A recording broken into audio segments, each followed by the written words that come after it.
ibijanye n'ivyo n'uwo muntu yafatiwe ngaho kwijabe yaravuze yuko yariko aregeranya ivyo bikoresho kugira ngo babijane mu gihugu kimwe kibanye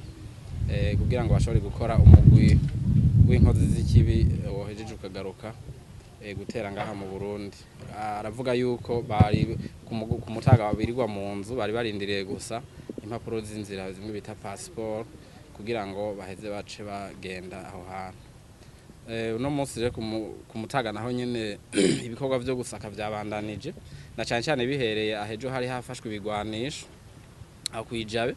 vyakorewe kandi no muri no ku Musaga hamwe no mu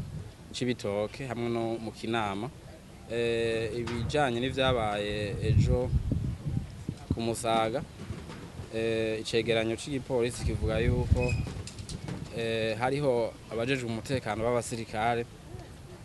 bariko barakora ibikorwa vyabo vya misi yose vyo gukizura, hanyuma haza inkozi z'ikibizi batera amagrenade mu gitondo rero cuno munsi ariko ayo magrenade ntaco Imana yarakinze ntaco yagize abo basirikare bariko barakora akazi kabo ka misi yose.